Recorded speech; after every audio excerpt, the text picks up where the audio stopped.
Hello, potential new friends. This is episode 32 of the Elbow Nudge podcast, and we're talking about. Chip and Dale, I'm so glad you did it Rescue like Rangers. that. Chip and Dale, I'm Rescue so glad you said it like that. Rangers. I was waiting. I was ready for the break. As soon as you paused, I was like, going in. I would have said Chip and Dale if you didn't. Chip and Dale. Did you ever watch the original Chip and Dale, the cartoon? I did not know. I didn't either. That's where we got to start with this. We got to let them know immediately. Yeah. Well, I watched it by proxy, and by that I mean I didn't watch it, but I watched the Nostalgia Critic review Chip and Dale, and that's how I am vaguely familiar of the show before this movie. I just know that Chip and Dale exist. I know they had a show, and I think I saw them in Kingdom Hearts, and that's it. Yes, they are they do the ships, the gummy ship in Yeah. Kingdom Hearts. That's what they do. They run the gummy ship. But they were part of Disney Afternoon. Disney Afternoon was, I think it was from 89 to 93, and it was a block of time in the afternoon. Obviously it was Disney Afternoon that was dedicated to animated shows. So there was Chip and Dale, there was Darkwing, Gargoyles. Yeah, that was a show I actually watched. They must have rerun it. Gargoyles. I haven't seen any of these yet, the ones that we've mentioned so far. There's some more if you give me 2 seconds to look it up. Okay. Here we go. I found it. Goof Troop. Goof Troop, okay. Goof Troop. DuckTales. That's the big one. Yeah. Tailspin. Tailspin was okay. Bonkers. Aladdin. Yeah, there's Gargoyles. Aladdin the show? Yes, there was a show. After the trilogy Mm-hmm. they made? The Lion King's Timon and Pumbaa. Quack Pack. And then it ended with The Mighty Ducks, the animated series. Oh. I gotta say, I haven't seen any of these. I saw Gargoyles. I saw DuckTales. And I think I caught Timon and Pumbaa. I was for those of y'all who don't know, like I was a homeschool kid, technically online school. So I was watching TV. Like the thing is that a lot During of these school? Yeah. A lot of these kids' TV channels would play reruns of What? You don't want me to send you that clip, right? I know you are. They would play reruns of old cartoons during times that the kids were in school because that was their lowest rating time because, all the kids were in school except for us homeschool kids. And so I caught some of those reruns. That's how I saw the old Power Rangers that way. This was like maybe in the year 2001, and I was watching Power Rangers from like 1997 because they would just play the reruns on Disney Channel. This is how you saw 300 episodes of Transformers. Actually, no, that was from YouTube before YouTube had copyright. Oh, okay. Somebody uploaded all the episodes of Transformers Generation But still 1. during school. Yes, it was still during traditional school hours, yeah. Man. But Chip and Dale wasn't as big as the other Disney afternoon shows, like Gargoyles and DuckTales. They actually tried to they re-entered syndication recently from Disney XD. I think it was May. It was this May. It was like May 19th. They reran episodes to promote this film, but since its original run, it's been trying to do reruns. I think like there was a rerun in like 1993, but it never really made a comeback until this film.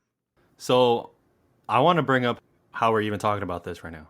Oh, yeah, please. Right? Because we were talking online, and then you told me you saw this movie, and then I just brought up, I've been seeing people talking about this, and I don't know why. Like the podcasts and the people on YouTube that I watch, they've been bringing it up. Like I see reviews. I haven't clicked on any. and I just wonder, why are they talking about this? I see it on Disney Plus, but why do they choose this? Because there's a lot of movies on Disney Plus that came out recently that it just goes under the radar, like that Sneakerella. You know that Sneakerella movie? I started watching that, yeah. Oh, I didn't finish it. oh. Are you planning to? I don't know. Well, anyways, movies like that. I feel like there's a bunch of those on Disney Plus where anyone could have chosen to review it, but they don't. They just ignore it. So why is Chip and Dale being spoken about? Mhm. And then you tell me, all I remember you told me is like something about animation, how is like appealing to people who are into animation in some way. I think you Yeah. told me something like that. Yeah. And then you said, are you planning on watching it? Because you're ready to spoil it. And I'm like, well, is it worth talking about? And then you're like, yeah. I'm like, okay, so we'll watch it. We'll talk about it. And Caroline, I gotta say, I'm glad we're talking about it right now because I went in no trailers, no reviews, no reading the description of the movie, and I thought this movie was so clever, Oh, yeah? so clever, so smart. I loved it. I'm so glad. I was a little worried when I was watching it that you might be sitting back there thinking, "All right, I've been giving Caroline too much power. I'm picking the movies. This is so dumb," and things like that. But this is a great weight off my shoulders. No, this was the best way to watch this. The best. And anyone who hasn't seen it, well, if you're clicking on this, I assume you've seen it. I hope you have. But please, if you're gonna watch it and you haven't seen it, go watch it. Don't listen to us talk about it. Don't watch any trailers. Because it was so awesome. I was not expecting this way. It's like a non-reboot. Yeah, yeah. It's so interesting. I love what they did. I feel like whoever pitched this idea, I didn't look up who directed it or who wrote it, but whoever pitched it and whoever was the team to bring this to life, they were saying, I bet it started like, wouldn't it be funny if Chip and Dale were whatever, explain the story. Like they're down in the dumps, they've left the glory days, and then they went with it and it works. It's so smart. Yes. It's I love the like step back approach where it's just the you said it perfectly, but yeah, the whole what if it's the show happened, they're all actors and now they're trying to like move on. I love the Comic Con concept for these animated characters. I thought that was so funny and so clever. Why? Why was it funny and clever? I don't want to diss Say it. Say it. anybody who goes to Comic Con Say it. first, but it's pretty neat and it's pretty on the mark to see some old, not as much utilized characters at a Comic Con that for some niche audience might find some joy in. And it reminded me a lot of like who today who goes to Comic Cons and stuff like that. As somebody who has been to a convention. I know you're trying to be nice, and we're not gonna insult anybody here, but we do. I think it is smart that they did that too. I'm glad you called that out. It's the first time I heard this was from Red Letter Media. They were talking about a different movie. I forgot which Mhm. one, but they brought up how I think they went to a Comic Con. This was years ago when they were still going, and yeah, it's pretty much these like washed up, forgotten celebrities that would set up a booth, and then you go to them and get their signatures or pictures or whatever. But it's not. It's over. The glory days are over. They're there Yeah. because I don't know. They're for whatever That's reason. their I can't assume the reason, but maybe they want a little bit of the fan interaction. They're trying to relive the good memories, whatever the case may be. But yeah. that's exactly what they're doing here. That was really smart. Yep. And that is the perfect place for a Disney afternoon character to be. This is why there's so much about this movie that I loved, and that's one of them. It's like, who cares about Chip and Dale right now? I'm sure there's hardcore Chip and Dale fans, but they could have easily done this like Alvin and the Chipmunks and the Smurfs. They could have just came back and Yeah. tried to make a Chip and Dale movie. They could have just made Chip and Dale Rescue Rangers, but 3D animated. Like Yeah, 3D, like just like the way they did Alvin and the Chipmunks exactly. They could have just been like, which they also reference. yes. All But the they did cartoons this. They did rap. it self-referential and on the meta level of, yeah, we know our popularity. We know what people think about reboots, Mhm. and we're gonna take it from that angle. I wonder, the director of this movie, his name is Akiva Schaffer, and he's close friends with Andy Samberg. And Andy Samberg is Dale. Dale? Yeah, Dale. So I wonder if they had some say in it cuz it's really clever. It's really funny. Um I know we're going to be jumping around a bit, so I'm just going to jump to like the plots part where they like the whole mystery and the crime of this movie is that they're kidnapping animated characters, changing their facial features to get past copyright so that way they could make bootleg animated movies. That to me was amazing. I was like, whoa. I audibly gasped during Yeah. the segment of the movie when they did it to Flounder. And I was like, Yeah, that's there's so much here to talk about from the flounder part to the bootlegging part because first of all, Disney's okay with that. They're okay with yeah, apparently they are. it. It's so cool that they allowed that. And then yeah, I like the bootlegging. I like the detective aspect of the movie, the crime underworld aspect. As soon as Monterey Jack, right, called up Chip, Hmm. and then he went over to the house, the conversation they were having about the cheese, and it's like, wait, all right, this is an obvious reference to a drug. Is that the angle they're going at? I've And been yes, dairy free for 3 days. and yes, that's exactly what they were going with, the stinky cheese. That's where I thought, okay, they're doing something here. They're trying something. Hmm. They're not just doing a cash grab, especially that this is straight on Disney Plus. But there's a lot of interesting aspects of this movie. It's very self-aware. The comedy and the references to me were on like a little bit of a Shrek level. Like there's stuff there to be funny for any children watching, but it goes over their head. But if you're like an adult or you're older watching it, you're going to catch all of that. How fun do you think this will be for kids? I think it's pretty fun. There's some pretty like action and comedy moments, and then there's cuteness and stuff like that. Yeah, but on top of characters that they don't know, like my niece and nephew wouldn't know Chip and Dale or Roger Rabbit or any of the Disney afternoon cartoon characters you mentioned. They wouldn't catch any of that. They'll catch Ugly Sonic because that's very recent. Oof, we gotta talk about him. Yeah. We gotta talk about him.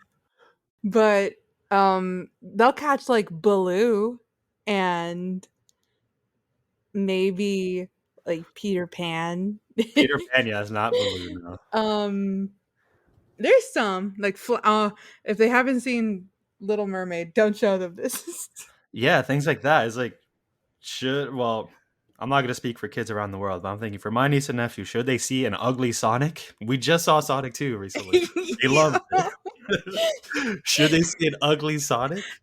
Maybe you're onto something with no. Should they see Flounder getting his mouth erased and turning into a bootleg version of himself? Yo, that is so cutthroat. They erase your mouth so you can't scream. Like, oh my Yeah. gosh. Should they see Peter Pan being somewhat of a crime lord? You never on screen see him do something bad, but it's what he's indirectly doing. And just also how he looks, just unshaven, hairy. Why they got him do him like that, man? Yeah, a I know slouch. I know why they got to do him like that. I'll explain later on in the app. But yeah. Okay, but there's so much here. You want to get into Ugly Sonic? What do you want to say about Ugly Sonic? Uh, why is Ugly Sonic here if he's owned by Paramount? Is he just that thrown to the trash that Disney was like, "Hey Paramount, could we use your Ugly Sonic design?" They're like, "Have him. We're not doing anything with him." No, but more than that, yeah. Why is Sonic there? Why are Nickelodeon mentioned at all? Why Oh is yeah. Batman there? Batman's on a billboard. E.T. and E.T. Batman. Would you watch that movie? Yeah, Oh, that looks pretty good. I like what was it, Chip? Sitting on the couch going like, yeah, like that would happen. Yeah. This is another one of those aspects of this movie where it's so clever. It's just I feel like we're almost there. We're not that far off from seeing a Batman v ET. I want to say it's satire, but it's not that far off. Like crazier things have happened in the Yeah, it's like how movies. GTA satires the real world. Yeah, and then you look at it and you're like, that's not far off. Yeah. Like they're still kind of on the mark. I thought it was so smart how Dale is searching for his past fame. Chip is just trying to make his life work the way it is now. He's a little lonely and sad, but hey, it's better than nothing.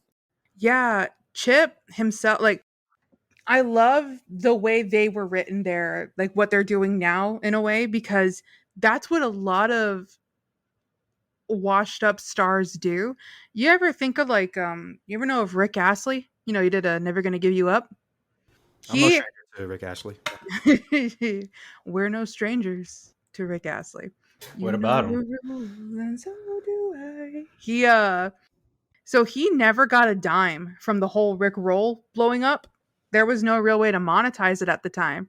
So he didn't get rich or anything. He's actually a real estate agent and an insurance broker. And that's what he does. He's a Whoa. that's he has a normal job, normal house, normal life. And you think about like the song, how big it is and stuff, but he doesn't get a lot of money from it.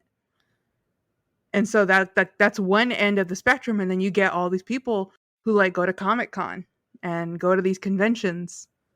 And when you say that, you're talking about the celebrities Yes, celebrities, my bad. But who yeah, have the booths. who have the booths that are and they're charging like $45 for a photo and things like that. Yeah, for signatures. And so I Oh, thought that autographs, sorry. or Autographs. yeah, autographs, photos, things like that. I love all these themes in this movie.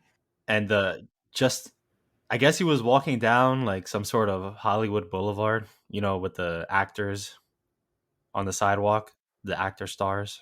Oh yeah, there's like Chun Li. Well, I have a list here of like the The ones you saw? names, the names I saw: Squidward, Squidward, yeah. Yogi Bear, Samurai Jack, and Chun Li. Squidward is on there. Chun Li's on. Yeah. So I actually went down a little bit of a tangent. I went down a little rabbit hole for this because I wanted to know, are there actually animated characters with stars on the Hollywood Walk of Fame? And yes, there are. There's 12.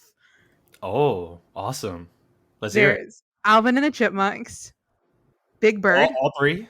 all three. It's just Alvin and the Chipmunks. Sorry, Theodore and Simon. Okay. Big Bird, All right. Bugs Bunny, Oh, yes. He earned it. Yes. Donald Duck, Okay. Godzilla, Godzilla. Okay. Yeah, yeah, yeah. All right. Kermit the Frog, Kermie. Okay. Mickey Mouse. Oh, yeah. If Donald Duck's on there, Yeah. let's get the big mouse on there. Minnie is there too. All right. The Munchkins The Munchkins. from The Wizard of Oz. Oh. What's The that Mu- about? I don't know. I guess that movie was so big, but you would think it'd be well, no, not Dorothy, because then that would be Judy Garland. But eh, the The- Muppets is just the Okay. Muppets. All of them. Yeah, Rugrats. Really? Yeah, That's a little obscure. Nickelodeon. Yeah. Nickelodeon, okay. Shrek. Some Body. body. The Awesome. Simpsons. You made it. Mike Myers, nice. That was all 12? No, I had to clear my throat. Oh. The Simpsons. Some. When you said body, your throat got It all was me jacked going. up. It did. I took my Zyrtec, but it hasn't kicked in. Oh, Snoopy, all right. Snow White, Tinkerbell, Winnie the Pooh, and Woody Woodpecker. Wow. I agree with a lot of those. Maybe 2 or 3 I would take out. I agree. Yeah, 2 or 3, I'd be like, yeah, but okay. Yeah, like how did you make it on there? Congrats, but how? If I could nominate any other animated character for a star, I would put Mario. Would he be considered? I think he should be. But he Not needs until to he gets have his movie with Chris yeah, he needs Pratt. to have a movie. He needs to have a movie. Now we need to put Sonic on there. Oh, yes. Oh, yes. My boy. But yeah, Ugly Sonic. Did we already talk enough about him? Because I'm also really glad that they pointed out his very human-like teeth. I was doing that when I was watching him just talk regularly before they zoomed in. I was looking at his teeth like that. I'm so glad they didn't use this design. Wow, what? And then the movie just zoomed in, and I was like, ugh. What was up with the teeth thing? It's nothing more than just seeing how weird it looks, right? Is there anything else beyond that? It's just so unsettling that human teeth and the Sonic. The new design doesn't look like that, obviously, but Yeah. I was just watching it thinking, am I missing something? I know it looks weird, but is there anything past that that I'm missing? I was even thinking it was probably going to tie in to the story in some way. Like maybe he heard his teeth clattering over the phone. He's like, oh, that sounds like the thing I heard when Monty was being taken. Something weird like that. But I was definitely overthinking that. yeah, yeah, it's just how unsettling it is. All right. He could have been hanging out at the Uncanny Valley. Yep. Oh yeah. Oh Yeah. yeah. The Uncanny Valley is such a neat Idea. I yeah. There's always been a word that I wanted to figure out for that animation style. There's so many movies like that with like uh what was it like the They mentioned Tintin Polar Express. Polar Express, Tintin, um there's another one. But it's just even like Dinosaur. I think I talked to you about that movie. That movie Dinosaur that was like the year 2000 by Disney Animated Studios. Oh, it was Disney? I thought. It was Oh, Disney. yeah, yeah. I Remember was that? thinking of the Good Dinosaur. Yeah, no. Do you remember that movie I even showed you like screenshots from? I was like, look at this movie Yeah. called Dinosaur. That was what they were like trying to go for, and it was just not okay. Yeah. That's very Uncanny Valley animation style that I can. But yeah, Uncanny Valley is the word I can finally use for that style. That so lifelike, but it's something's off about it style. Oh, you haven't heard of that before? No, I hadn't had a. I heard of it, but I didn't know the word for it. Oh, okay. Yeah, it's exactly that. It's like when something almost looks real, but is not. That's It's like it's just off. off. It barely made it, and it looks a little frightening because of that. Yep. Yep. Let's rewind a little bit before they get to the Uncanny Valley because I want to mention the cheese seller. I He's my favorite character. yes, yes, he's mine. I love the eyebrows. You guys cops. Oh, yeah. As soon as his eyebrows drop, I want a picture of that. I want that as my Xbox profile. But Disney doesn't let me take pictures. I'm on it. I already got a screenshot. I sent it to Davey. But I love how he's like, "Oh, I do have the cheese, the goo, the brie." It's like, well, do you have any stinky cheese? And then, Dun dun. yeah, the theme goes on. He's like, You guys cops. "You cops." You cops. I love the way the journey we go through in this movie. And stinky cheese being the drug of this world is just so funny. I find that so funny. I was looking for like mouse characters in the basement Yeah. where I was looking because I thought I was gonna see like Gus from Cinderella and like Ratatouille, like for sure. But it looks like they just had some mice from like old Disney movies in there. It's like the mouse from who was it? I can't I don't remember the movie, but remember. it's like the Aristocats or something. Oh, okay. That's another thing I want to bring up since we've been talking about it this whole time. Uh-huh. I love the way how they just have characters live in this world. They just exist as it's not made a big deal. They don't linger on them too long. It's just all these characters from all these different studios just exist in this world and it's is just normal. That's what I love about it. You're just walking. Oh, I'm gonna use that. Nice. But we have Disney, we have Nickelodeon, we have DC, like everywhere, and they're just walking around. Sometimes you get a glimpse of them in the background on a billboard, walking by. You see Roger Rabbit, and it's just life goes on. I love that it's just normal. Yeah. There's something so cool about that. I like the little nods here and there. Like when I think it's I keep forgetting who's who, but like Chip is Mulaney, Dale is Sandberg. When Yeah, Chip goes to his freezer and he gets out Frozone dinners. yeah, yeah. Yes. It's just little things like that that make the world lived in and real, but also really clever references. It's just wow. And again, how did they get away with all this? I want to know how they got access to use all of these IPs. There's so many cameos. And the best line that they even know that they got away with it was near the end when Sweet Pete he says, "You're gonna love the way you look. I guarantee it." Yes. And then she's like, "You'll never get away with this." What with Oh yeah, with the Men's Warehouse reference? yeah, we will. Don't worry, you're gonna like the way you look. And it's like, yeah, how did you do it? How? There's That's so many different characters that Disney doesn't own in so here. good. I don't get it, but I, this is this is a special movie. This is a very special movie. Did you like Aunt Man? Yeah. I felt, I felt like Mark Ruffalo. I was like, "Hey, that's Paul Rudd."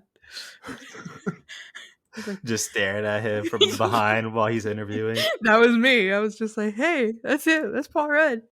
He's Aunt Man." Now Disney, they could just do that. They'll be like, "Hey, Paul, you want to be in a Oh, movie real quick?"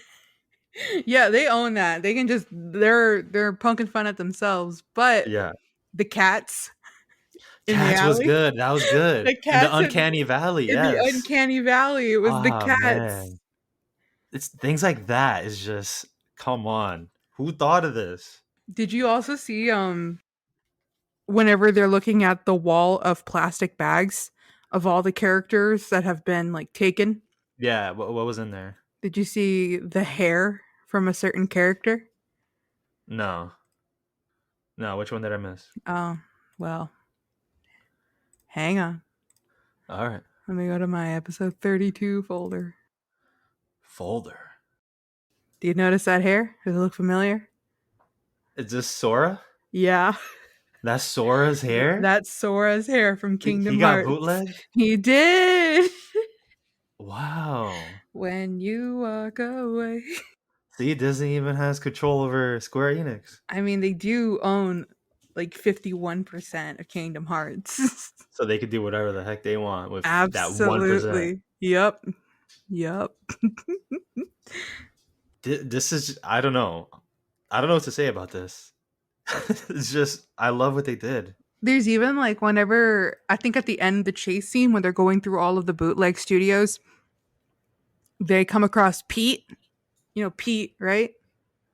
Not Sweet Uh, Pete, I know, not but Sweet Pete. yeah, Pete, like the rival of Mickey, that character Pete. Oh yeah, yeah, yeah, yes. And he was Aladdin, He or he was was in Aladdin. Aladdin. Yeah, That I loved that. I was like, we gotta see Pete somewhere in here because the whole like if you've seen like a Goofy movie and like a Goofy movie 2 and even like the Three Musketeers, Pete is always a character that is like trying to I think even like House of Mouse, which was an old um animated show on Disney Channel.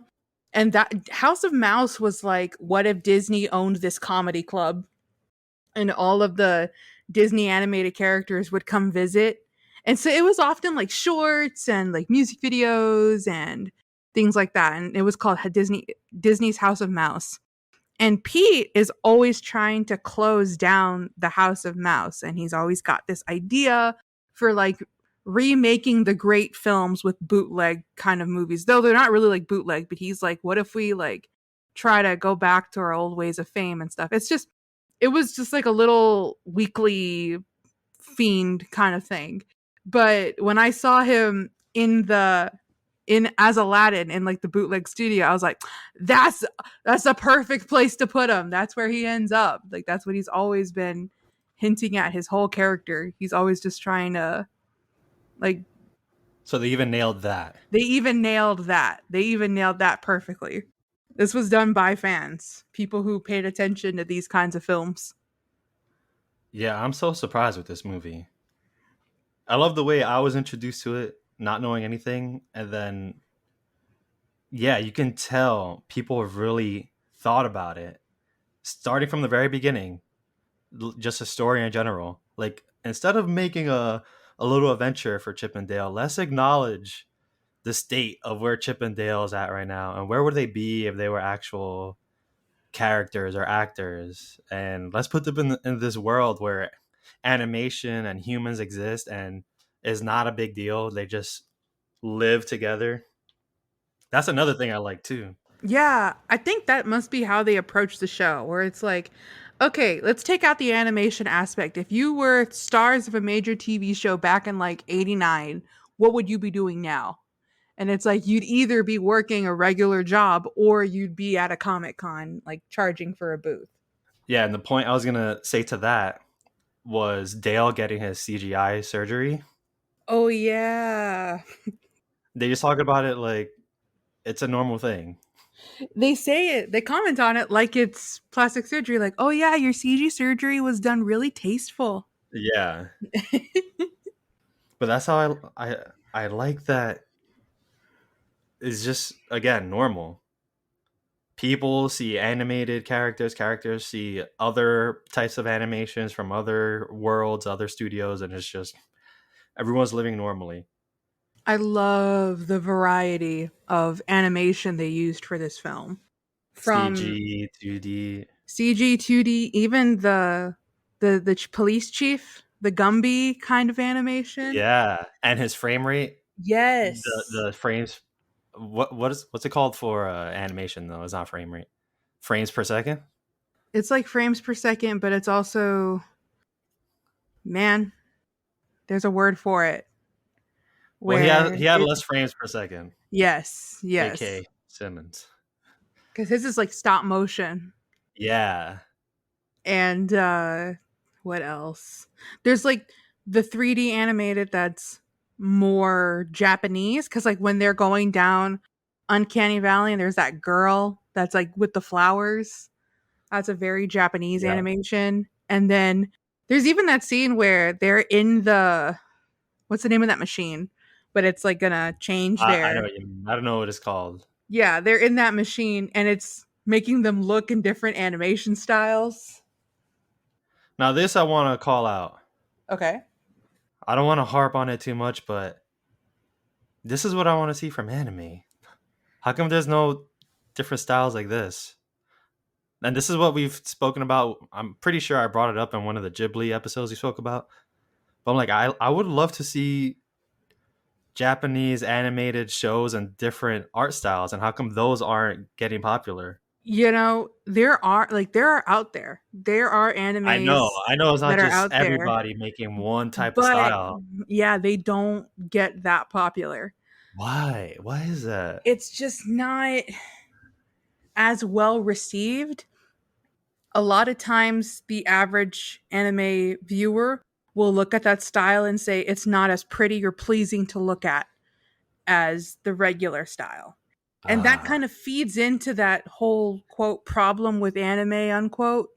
You know, we've spoken about that topic. yeah. And that's a huge part of it is that people try to venture out of the regular look for anime, but if it's They not, don't find success yeah, in they doing don't. so. And if it's done, like it's usually well praised, and depending on the story and the premise and things like that, there are some that are successful and have made it. Like even what's the one like Demon Slayer is animation with like a 3D twist to it, the way that they make their frame rates go, and it's a really beautifully animated show that's just different and still true to like the manga style, and that one is hugely successful. But then yeah, you'll get shows like Like the Ghibli films are good, but they had to like make a name for themselves.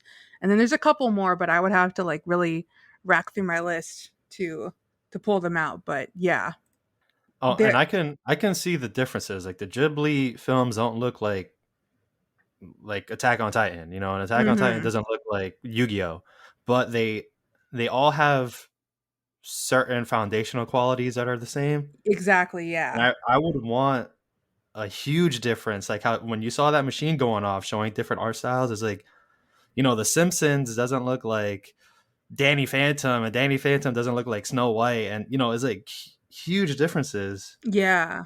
And I just want to say to all the Japanese animators out there, Oh no. what we can learn from this movie is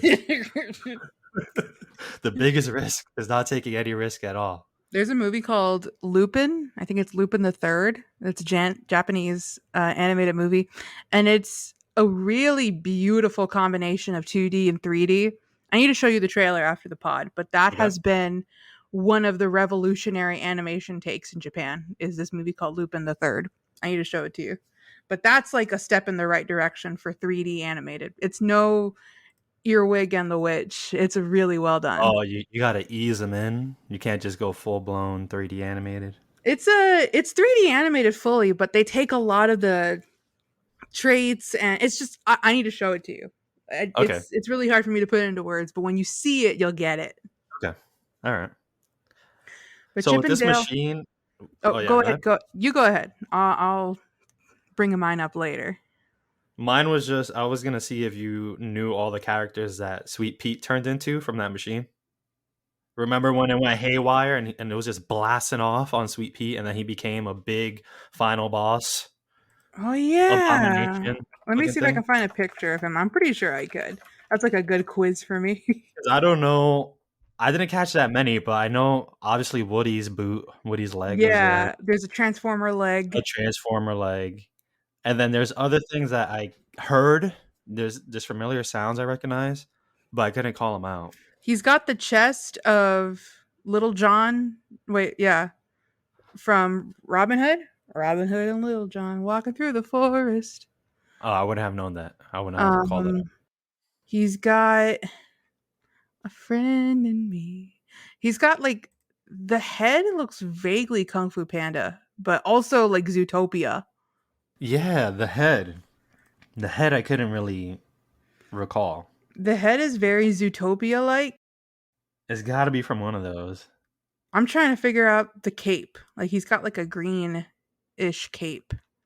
Martian Manhunter. They're bringing back DC again. I I don't even think he has a green cape. need to find. Oh, the he's got the arm of Wreck It Ralph. Oh yeah, he even says, "I'm gonna wreck it." Yeah, yeah. And then I don't know. I guess the gun arm could be anything. That's like a very. I mean, Vague yeah, I'm weapon. thinking like Mega Man, but probably Yeah, not. it probably won't be Mega Man because he's not a cartoon or in animation. Yeah, he's a Well, video he has a game. show. I know that, guys, but he started off as a game. But so far, I think that's it. I just don't know where that trench coat's from, and All right, that I think he's got the shoulder of a transformer, like an OG transformer G1, like the left right shoulder, the right shoulder, and then the arm, that cannon arm. I don't know what that is. It might be Megatron. and that If it, wasn't the first Transformer reference either. Did you see him in the crowd I when? did, but that one Which was that was one? that's Prowl or Per hour? Prowl or Perceptor. I think it was Uh Perceptor. oh. I'm sorry, Davey. Don't get upset with Caroline. Davey, I need you to see this movie with me. Then you would get Oh, it. he hasn't seen it? No, he hasn't. Well, you got to make him proud. Okay, I think it was Perceptor. Let me just look up Prowl for a reference. It was Perceptor. I'm good. Woo. Okay. Yeah, but that's also a pretty deep cut because Perceptor didn't come out until like season 3 of Transformers G1. I was like somebody who's watched 300 A episodes of lot of nerds Transformers. making this movie. A lot of old cartoon nerds making Yeah. this. That's why I really like it. Now, I don't want to burst the bubble of Uh Chip and oh. Dale. Uh-oh. and this ride we've been going on. But All right, Chip and Dale. Let's I'm hear it. sorry, Chip and Dale. There is like two things I don't like. Let's Well, hear it. one thing I know for certain, and two, I would like your opinion on, Tony. Number one is I don't really like the way they meshed the 2D animation of Chip and even like Monty Jack and stuff. Like, I don't like the way it looked. Hmm. Like it wasn't exactly 2D. It wasn't exactly 2D. It was like 2D that was like, it's like when you get a VHS. You know how like back in the old days, if you had a movie on VHS, you could burn it to a DVD using one of those VHS DVD players. Yep. And on the DVD, yeah, you had it in DVD, but it just didn't play as right as if you actually had the movie on DVD. That's what it looks like for me with Chip and Monty Jack and even what's her name, Gadget or and stuff like that. Like all of that just didn't look as right. What's an example of it being done right? Roger Rabbit. How did you think Roger Rabbit looked in this movie? That's the thing too. He looked great in the opening of the movie. Like at the beginning, you see him. He looked Yeah. fine, but I just don't know why Chip and the rest of them don't look as good as like Roger Rabbit did. So it wasn't a mistake. It was intentional because they Yeah, know how to make him look exactly. like Roger Rabbit. They intentionally made them look like that because they could have just done it a flat 2D. Maybe it was because they didn't think it looked as interactionable with the 3D animated like Dale, but I don't know. I didn't like the way it looked. It looked kind of Play-Doh-y or and that's saying like we have a Gumby character here, but it still looked kind of not fully right. I didn't It like it looks as like much. 2.5D. Yeah, yeah, it does. Did you see how What If looks like at all? I haven't watched What If. No, but I'm saying from any trailers or clips or anything. Just the Captain Britain one? The Peggy one? I feel like he looks almost like that, maybe a little bit more 2D. But I think they were kind of going for that animation. That's 3D. Well, what do you call that? That's the No, thing. that's 2.5D. Yeah, it's not 3D, but it's not Yeah. 2D. Yeah, I think it was almost in that realm of animation. We're Kingdom Heartsing it. It's 2.58D. Yeah. It was 356 over 2D. Well, I can't complain about that. I thought it looked fine. It's just a little it's a nitpick. It really is. This is not a make it or break it part of the movie. It's just I think I've said it to you before. I pay attention to like animation and how it looks and stuff, and that was one of the things that I was like, Disney, I know you're the leading titan of animation. You could have made them look a little bit better, but okay. I think they look good. It's just not in the style that you prefer to see them in. You know, I think that is a better way of saying it. Yeah, I would have preferred them in a little bit more flat 2D. Because I was actually very impressed with how, first of all, even the decision to keep Dale 3D and keep Chip 2D or 2.5D, I thought that was even pretty creative too. But anyway, yeah, go ahead. You're going to mention your second. I need your opinion on this. And before I really get into it, I need to give the context. And that is because of Sweet Pete and Bobby Driscoll. Now, I gave you a little bit of a look into Bobby Driscoll, right? And if you don't, I'll refresh your memory. And Yeah, you're going to have to refresh my also, memory on that. for our listeners, Bobby Driscoll is the original voice actor of Peter Pan.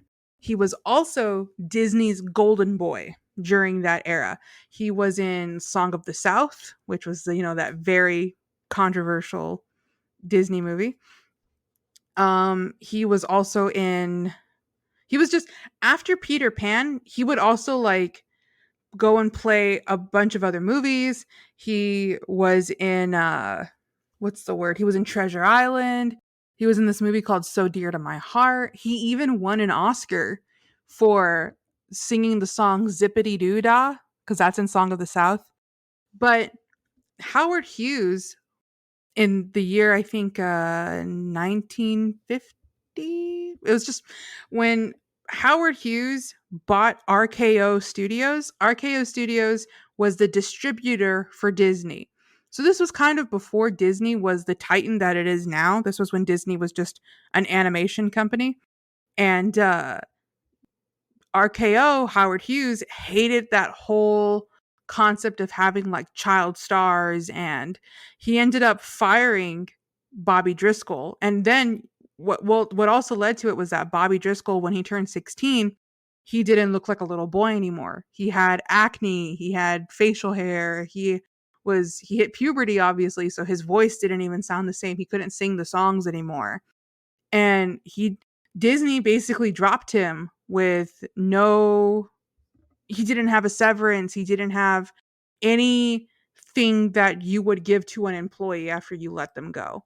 You know how like now we have all of these protective and regulations for child stars? There was none of that like in those days. So this is tying back to Sweet Pete. So Bobby Driscoll, he had a lot of like because of at 16 when he went to school, he was severely bullied for being the Disney golden boy and then dropped. And he was always trying to like get a job and always trying to make it back into show business.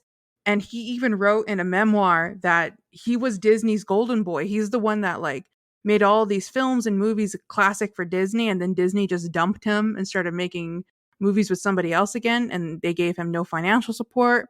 So he got a drug addiction, he has an alcohol addiction, and he was actually found dead in New York from overdosing on alcohol, and his body was unclaimed and he was buried in an unmarked grave until I think his sister finally was like, "Hey, we haven't heard from him in a while," and then found out that he died. So you didn't even have close enough family to know when he passed away? No, it was some sources say that he was so bitter and enraged by like not being and then also like using substances so heavily that his family had cut him off for their own good because he was being violent, or he was just he was a bad influence and things like that. But he didn't even have family that was close enough to check in on him. So all that to say, you think this was they used Sweet Pete to tell his story, and you think it was distasteful? Yeah, I think so. Because all that is pretty accurate to what Sweet Pete went through. Exactly. I think that it's really sad that nobody was looking out for Bobby Driscoll, and that how he ended up could have been prevented. Not all of the blame can be placed on Disney, because you could argue that he could have been the same as like Chip, who just went and got a regular job. But he Or was, Rick Ashley. yeah, or Rick Astley, exactly. But it just seemed a little bit distasteful that this movie, like, if it had been maybe DreamWorks or another studio that said, "Oh yeah, Disney used to treat their stars really badly back in the day," then maybe this could not be as inspected upon by me. But I just think it's a little bit distasteful that this tragic event happened, and then years later it's being, I don't know if it's really poked fun at, but it's being used as a plot device in a movie later on by that same company. Yeah, I really want to think that it wasn't intentional, but there's too many things that are similar for it to not be. Because this is kind of a common story. You know, it's a child star who grows out of being a cute little kid and then they just get forgotten about. Sometimes they have a one hit wonder, just a one big blockbuster movie, whatever it is, Mhm. and then they're forgotten. And then they usually do end up, not usually, but it is a common story to hear that they end up involved in drugs and drinking. So I want to assume that that wasn't their intention to make fun of him with this, but I wouldn't put it past Disney either. It's kind of crazy now that you mentioned that. I had no idea. about Bobby Driscoll's story. But dang, if Disney did do that, if they're capable of that, that's just really dark. Exactly. Like that's just the thing. This movie is really well done. It's really clever, but I think cuz I remember telling you like Tony there's something about this movie that I don't like and I haven't really put my finger on what it is. And it wasn't until I really dug into the story of Bobby Driscoll and on my second rewatch having that in my mind already, like knowing that and then seeing the scene where he like you see Peter Pan with like the facial hair and the acne and being kicked out and like going down the streets that I was thinking like, yeah, they really are just straight up referencing Bobby Driscoll. And he had this whole memoir out about how like the Disney executives wouldn't give him another job or and they wouldn't pay him now we have what's the word? Royalties. They wouldn't give him royalties. It was just completely abandoned and forgotten by Exactly. Disney. Exactly. Yeah, I don't know what to say to that. I'm just hoping that wasn't their intention because again, it's just really really dark and yeah, it completely changes Sweet Pete's story in this movie. It's a big joke. It's like a smack in the face to Bobby Driscoll. This is what they actually intended. My hope is that they didn't intend it and then if they did intend it it's to bring to light Bobby Driscoll's story But you said he because was also the voice of Peter Pan. he's the voice of Peter Pan. That's just way too much similarity. Yeah, he was the voice of Because Peter he also Pan. got the acne. He also grew out of it. He was also abandoned. Yep. He, but why? All right, Disney's evil corporation. But then why would they brag about that? Why would they put this in the movie and even bring any attention to that? See, that was my thing. And my hope is that the intention behind it was to bring to light the story in the first place. And if that was their intention, they didn't really do a good job at it because there's no redeeming qualities for Sweet Pea. If you wanted to bring to light the story, you would have had the character have a little bit of a redemption arc instead of just end up in a Yeah. maximum security prison. Hold on. The first thing you said actually makes sense because maybe Disney is even so ignorant and they just approved this film. Like whoever, again, like who directed and wrote this? It's directed by Akiva Schaffer and it's written by Dan Greger and Doug Mand. They don't have Dan and Doug don't have clickable links. Okay. Because I think a saving grace from this would be them taking it upon themselves to bring this story to light. And Disney just watched a movie. It didn't even get what they were going with. And they're like, oh, Chip and Dale reboot? Sure. We need Disney Plus fodder. Why not? Throw it on there. And then these guys took it upon themselves to go like, yeah, let's bring up this story. Let's show a little bit of the dark side of Disney. This is a little bit because when you said that, you reminded me of Matrix 4, Matrix I forgot what they called it. Matrix 4. Which one was that one? I haven't seen it. Let me You look look it it up. up. Yeah. Matrix something with R, Resurrections. Yes. Matrix Resurrections. Okay. I know you want to see this movie, right? Mm-hmm. Okay. And I'm not going to spoil it for people then along with you. I don't want to spoil it for you. But the first half of Matrix, and actually I'll say like a running theme for the Matrix Resurrection is that is very self-referential and self-aware where they mention things about like the studio politics and like big budget movies and reboots and things like that. It gets to that territory. And that's a common thing in reviews that you're going to see people talking about that. And I'm not going to get further into spoilers about that, but basically the Matrix 4 kind of used the movie itself to reveal like some of the money grabbing, money hungry parts of like the movie industry. And I'm hoping this was probably the same case for Chip and Dale as well with these writers and directors. Maybe they snuck in this story as obvious as it looks right now. Maybe even Disney didn't even care or notice and they're like, "Oh, yeah, this looks fun and cool. Whatever." Upload it to Disney Plus. That's what I hope. That's one of the things that I'm hoping was the goal. But another part of me is like, even if that was the goal, I don't think they did it well. Like, yes, they brought light to the story, but maybe I'm just not satisfied with how it was treated. Because Sweet Pea is a reference to Bobby Driscoll, but then why would you have Sweet Pea be like locked up in this maximum security? Why wasn't more? I don't think he should have gotten a redemption arc because it's not a happy story in real life.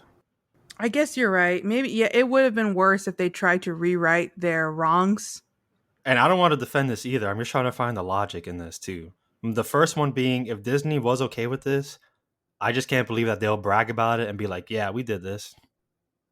Yeah, this is a story of Bobby Driscoll, and we're using Peter Pan to do that. We Yeah, don't we care." we treated our actors bad. Yeah, and then the other way, which I prefer to see it, is the writer and director were like, "We're going to tell this story, and there's probably people like you bringing it up right now for people to hear, bringing attention to this." That was I'm sorry to cut you off, but just to touch on that, that was the biggest criticism for this movie. There was a lot of people online that wanted to boycott this film because of that uh character trait, like that Bobby Driscoll Peter Pan comparison. So nothing has been confirmed yet, right? A lot of people have pointed it out, but there have been, as far as I know, no news from anybody who worked on it to be like, hey, this was our intention. A lot of people have brought it up. Well, from what I hear, I feel like it's a definite direct comparison to Bobby. Definitely. Now, I'm just trying to figure out what's the logic behind including his story this way in this movie. Hmm. That's interesting. That's really interesting. So, yeah, those are kind of the two things that I'm not that big of a fan on for this film. Can I look past it? Yeah, I can. Because there's a lot of good that this movie did, a lot of clever this movie did, but some of it just might be in poor taste. The specifically the Bobby Driscoll thing. Yeah. I just can't get I can't believe that Disney would do it that way unless they're that evil, like true evil. I had read that it was originally intended for Charlie Brown to be the villain, just replace Oh, like that he was like a washed up child Sweet Charlie. actor. Yeah. But instead they replaced it with Peter Pan. So that to me tells me that it was intentional. Yeah, if it was Charlie Brown, it would have been the exact same story, but Peter Pan makes it literally the same voice actor. Oh, I'm seeing here Schaefer, who's the director. He said that for the film's villain, they wanted to play on the idea of child actors that were not able to continue acting as adults and apply that to cartoons. Schaefer also said there's no intent to make fun of any specific actor. Hmm. Covering their Hmm, bases on this one. I think so. That was my first assumption when you first brought it up, because this is a common story again, and unfortunately, it is common Mm-hmm. for kids to Mm-hmm. just fall off the public eye because they were only useful when they were cute and little. That's still going on today. I think of like Jeanette McCurdy and Yeah. all Well, of these. I think she could have kept going, but she wanted to give up acting. She wanted to give up acting for a while, and then her mom was the one making her act. Oh yeah. Did you ever see that book she wrote? No, but I heard her on some podcasts explaining that. Yeah, it talks about how she wanted to give up acting like pretty much after iCarly, and her mom was the one forcing her to keep going. Hmm. And then you see like all the Disney stars that go through kind of like a phase. Yeah, it's like a 50-50 chance that Disney Star is gonna kind of spin out of control, and some of Exactly. them can reel it back in, or some of them just completely go off the deep end. Yep. Yep. But yeah, this is a very unfortunate thing that happens in Hollywood, and is not just with child stars. It's I was reading about this also happening with, where was it? I read the headline about, I think in for British shows or movies, they they're like writing into contracts or whatever it is that you have to start casting women over 45 because they were specifically targeting younger women for these roles. They didn't want older women, Yeah. and this is just always a problem for. And I'm sure the case is like that for men. I don't know exactly what it is, but like for children, you have to be cute, you have to be little. For women, you have to be young, you have to be beautiful. For guys, whatever. But this is the thing. It's like you have to fit this criteria, and then after that, that's it. You're out of luck finding roles. What else are you gonna do with your life? I think who some Anne Hathaway came out with a interview.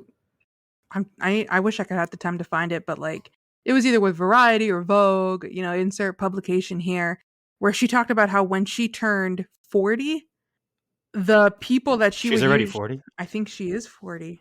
She's Wow. a little bit older than that now. Wow. All right. I'm sorry. I'm sorry, Anne Hathaway. She's 39. It was when she You're 1 year wrong, Caroline. It was because she had said she had turned, maybe it was 35. But I Yeah. know in that interview, because I read it, she said, "Watch, when I turn 40, nobody's going to be offering me roles because I've hit the limit. Like I'm too old to be in a film." Because she said when she turned 35, all of a majority of the people that would offer her roles and like even her agent said, "You're just not getting as much interest. Like you're seen to be as too old already. You're already getting there." We could get you these grandma rolls. Are you interested in that? What's her name? Angela Lansbury. Wait, who was it? Her who played Elvis's mom in the movie? Oh, wait. Did I even see that movie? You're looking it up. I'll wait. When Angela Lansbury has always had a very mature looking face. Where's she from? She is you. I don't know if you'll know her, but she played like Mrs. Potts Can you send me for a picture? Beauty and the Beast. I'll send you a picture. Wait, I'm not gonna know. She looks like a pot. She's also a very accomplished actress. She's been in a lot of films. I need to know what her face looks like. You're like, she played Mrs. Potts. I'm trying to think of where you would know her. Where I would see her, but I need to know what her face looks like. This is a black and white photo. She was in Mary Poppins Returns. She was in like the park scene. I don't know if you remember that. The very opening with Lin Manuel. And No, he goes, "As I live and breathe." where they're all together for like that fair. Oh, everyone's floating on a balloon. Yeah, yeah, yeah. She's sitting on the bench there, Hmm. but she has a very mature looking face. What does she say? And man, I can't find it. But I think it was her who was casted as there was a movie that Elvis was starring in. Elvis was in a movie and she played Elvis's mom despite being a year younger than him. That's so messed up. Yeah, yeah. I'm trying to find the picture. Of them side by side or something. Yeah, yeah. You Because can't get anything with Elvis and Angela. here we go. Here we go. I found it. Wow. So she's younger than him. By 1 year, yeah. How old are they at this time? Let me see what year this movie came out in. This is called Blue Hawaii, 1961. She's I bet they even did her makeup to make it look like an older 1961. woman. She's 36. She's 36. Yeah. Wow. Let me see if I can find Elvis. So that How means old Elvis was? was 37. Yeah. I want to get the actual age, but yeah, 37. Here we go. I don't know how they did it, but Elvis looks younger and she looks older. It's just the way it is. I don't know how they did it or what they did, but I mean, she looks like she could be his mom here. She really does. Sorry, Angela Lansbury. You just got a very mature looking face. I hope they gave her old lady makeup. She's been in a lot of movies. I So saw her. the first picture you sent me, the black and white one, is when she was 12 years old. I think she might have been like 14, 15. Oh, okay. Let's see if I can find the Harvey Girls. The first time I saw Angela Lansbury, other than like Beauty and the Beast, like the first time I saw her in this movie called The Harvey Girls. And I remember being a little rude about it, but I was like, man, she looks so much older than all the other girls there. And my mom was like, that's Angela Lansbury. She just always looks old. See, in this picture, she looks young. Gur. Than the black and white? Or than Elvis's mom? Elvis's mom, Yeah. right? Like they have to have done something to her in this movie to make her look like a mom, an older mom. I wonder if they just didn't put like as much contour on or something. Well, no, this is 1946 that the Harvey Girls came out, so she's in her 20s. What makes somebody's face look old? Because she doesn't have any wrinkles or anything, but she does look older. She was 21 in the photo I just sent you. And she's 36 in the black and white with Elvis. But no wrinkles on the face. No wrinkles. I don't know. This is a conundrum. The conundrum of people. But anyway, bringing it back to Chip and Dale Rescue Rangers. That was our Angela Lansbury tangent. Going back to Chip and Dale, it is kind of funny that they ended the movie as being like, we're going to get the gang all back together. Yeah, is this a setup for their new show or more movies? I don't know. No, actually, there's no sequel announced, there's no show announced, nothing. This is just kind of a one off thing. This movie just became a lot more interesting. There's so much going on here. This, I don't know. I don't know what to say. I feel like people got to watch this movie. Even with the whole Sweet Pete thing, you got to see it for that. You got to see it for everything it does. I'm surprised that this just dropped on Disney Plus. I saw no marketing for this.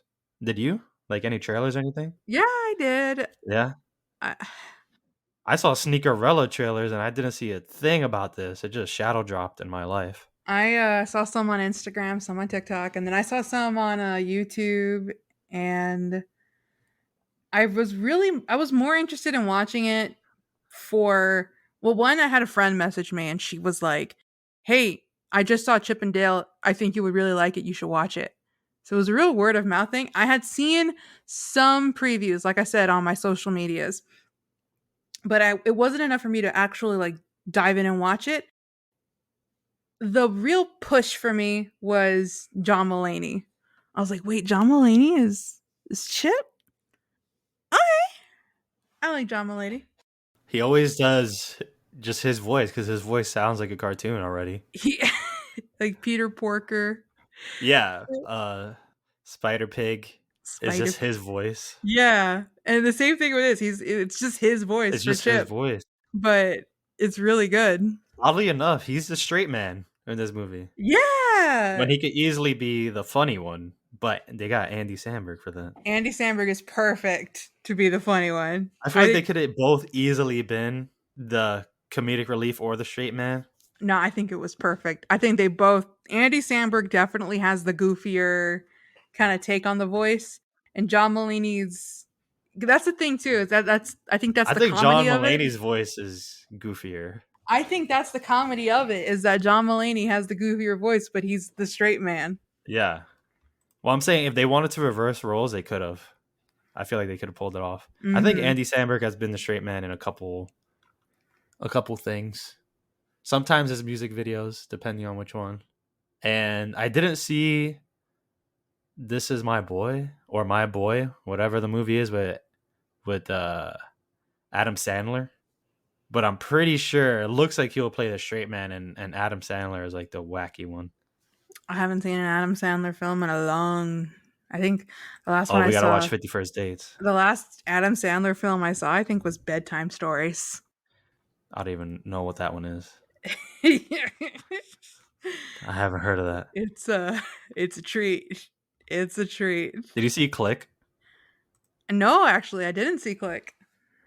That's one of some people who hate Adam Sandler. They would want to brush that one off as like, because people say like he started off good and then it was like a drop off a cliff. I would say This is not one of those where he dropped off a cliff. I think Click is one of his good ones. That's a good Adam Sandler film. Yeah. 51st Dates as well. Very good.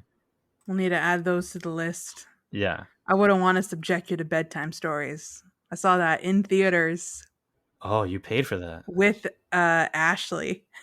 And yeah, that was Both of in. you gave a thumbs down? No, I think it's fun when you're with a friend. It's that kind of bad movie. Everything's fun with a friend. Is So it bad or is it good? on it, if you were watching it by yourself, it's bad. Okay. So it's not so bad, it's good. Yeah. It's not like Batman Forever No. or Batman and Robin. Batman Forever is good. Just good. So good it's good. It's good. Batman and Robin, good with a friend. Oh, really? I think they're both same quality. It's I think both Joel Schumacher, right? yeah. Batman and Robin, I love that movie, but I think it just depends on the type of person you are. If you're like, this is not entertaining, this is dumb. If you're a Neanderthal or something. That's my way of making fun of people who wouldn't think it's good. Fun. I will do crossword puzzle. This make me dumb. Dum. Give me gum. Time to run.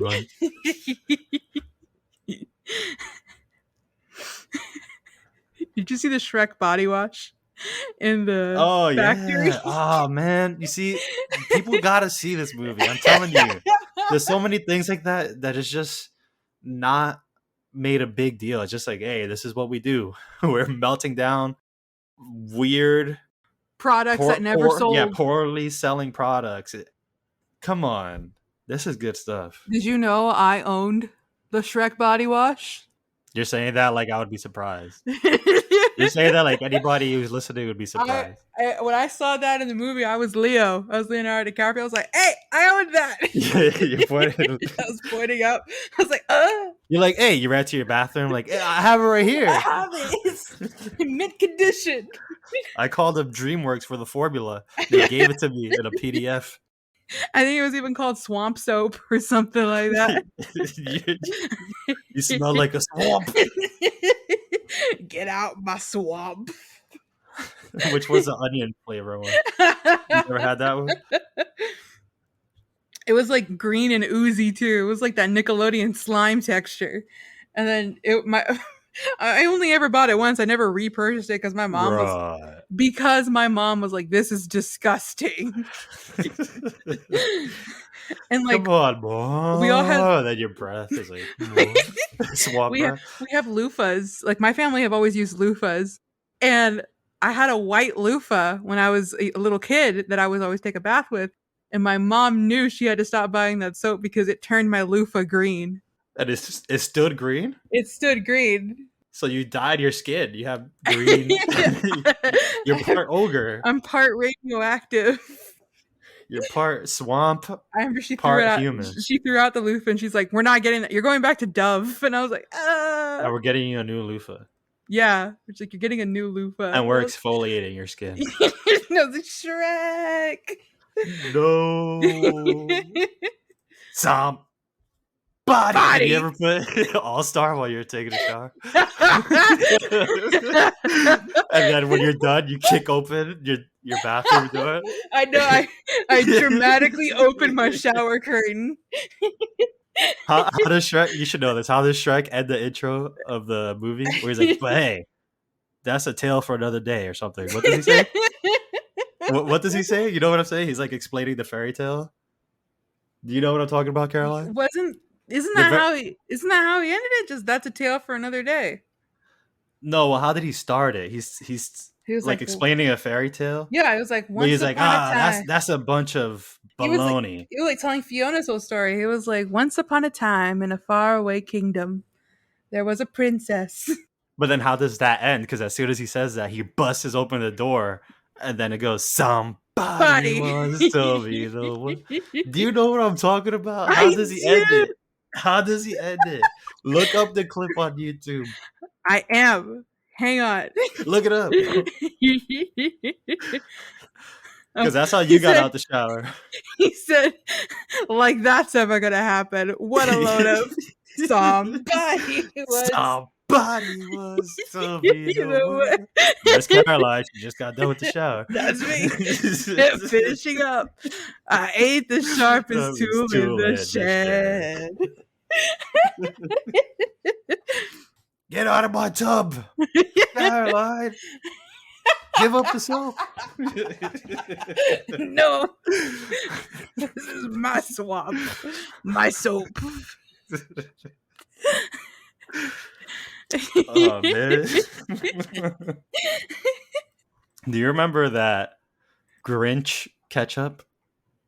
I Oh, think it I was think like they promoted it with the green. Grinch. Yeah, it was green. It was green. Yeah, that's another product that they just never came back with. It tasted just like ketchup. Didn't they do a ketchup with Ed Sheeran? I hope not. He's already in too many things. They did like a ketchup because Ed Sheeran really loves ketchup. That's it? That's all it takes? He's got a Heinz tomato ketchup tattoo. That's embarrassing. So, oh, here it is. It was a limited run. It was Heinz tomato Ed chip for Ed Sheeran. No. It didn't Tomato sell ketchup. as well as they thought it would. So people who literally went to the grocery store to pick up ketchup, they saw ketchup and they said, "Nah, not until this is done. Nah, Like, I don't think I want to pick up some Ed chip nah. I'd rather crush tomatoes, myself yeah, than have and ketchup." sprinkle them on my fries than to Yeah, have Ed chip. this was a bad idea. Dun, They dun, should do Shrek dun. chup. Oh, in 10 years when Shrek gets a reboot, they should. Only if Dun, Mike Myers comes dun, back. dun. Oh, they did have Shrek ketchup, but it was the easy squirts. Was it called Shrek chup? No, it was just called Shrek Easy Squirt. Oh, yeah, yeah. Blastin' green ketchup. Blasted green. Enhance. I can't. Blasting green. Is that a reference to him using the bathroom? It's the reference to that opening. Like that's ever gonna happen. What a load of somebody What a once load told of me. blasting green. But all right, Caroline, what else do we have on Chip and Dale? There's a weird cameo in here. And today, when I woke up this morning, I wanted to find out why. And I couldn't find anything. I looked to see if this cameoed actor was friends with any of the cast or crew, and I couldn't find any link. And that is Baloo. You know when he comes out singing the bare necessities, and like then he Yeah. comes out later on, he's like, "Hey, it's Chip and Dale."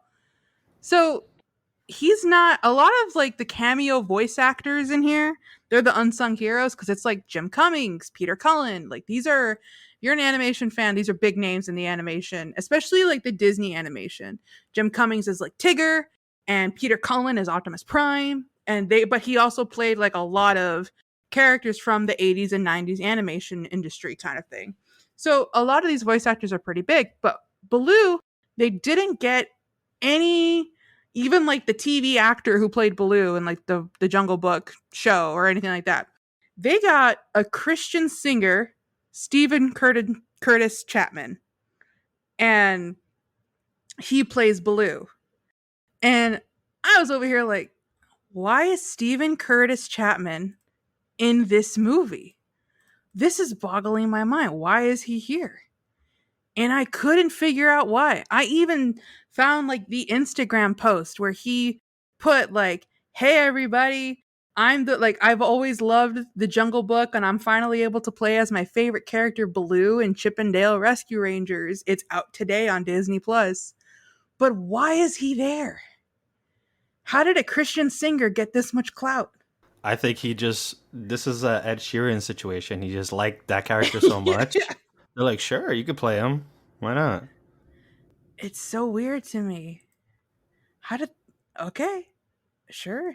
But man, I don't know how he got in, but that's just the last tidbit that I had, and it's a mystery.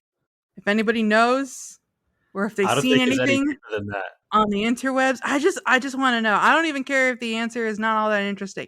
I want an actual explanation from somebody who worked on this movie. If it's been around, even if it's him, where he's like, "Oh yeah, I just auditioned.